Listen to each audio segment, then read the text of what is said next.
Sige palagto, baka di kayo na-inform na ngayon ay halimaw na yung batang uhugin na dati nyong in-ignore. Bilang patunay na di kayo bagay ihanay sa dati nyong in-scroll. Ngayon sa lagas ko pag bumundol, yan ay hanggang Japan pag nagpalindol. Kamusta lahat ng mapagmaliit? Ngayon yung subukan man lait ulit. Ganyan lang talaga yung mga inggit, galit na galit sila sa malulupit. Kaya pasensya pag may nahagip, sarap ba sa piling ano masakit? Ganyan talaga paglaban sa loob mong humanga at pagtakot mong bumili.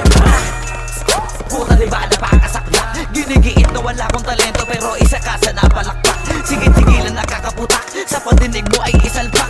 At sa mahina laman na awitin hanggang sa ang utak mo'y mabakbak. Ano masarap ba? Nakakatawa lang lahat mga talangka. Pare-pareho na kinahiligan pero ba't naghihilahan pababa? Dahil ba di matanggap na kinayo ko na lahat ng hindi nyo magawa? Parang hinamak nyo lang mga karagatan na ang gamit ng ay bangka. Ibang ka na yata.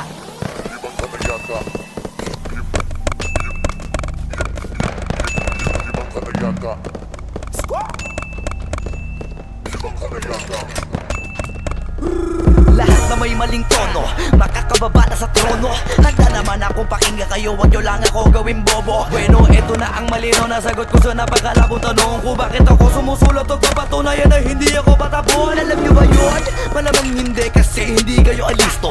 Sa sobrang bulag nyo sa katotohanan, lahat kayo ay pinanis ko. Hindi na uso dito palawakan ng koneksyon, kundi ka isasabi hasa malabong makakuha ng atensyon. Hindi ako nakipag-unahan pero bakit ako ang nasa harapan? Samantalang yun nakipagtulakan sa likuran, sila pa ang napag-iwanan. Ako ba ang dapat na alisin? O baka di pa di napansin? Kung tutuusin, mas malaging mo o galing palagi nagmamagaling. Lokohin nyo lelang nyo, wala na kayong mauulol pa. Sa panahon na to sa listahan na mahusay ako ay nakaburda. Lahat pahiya, walang hiya na ngayon yung matagal nyo nang kinutya. Paano ba yung panahon ko naman dahil yung panahon nyo ay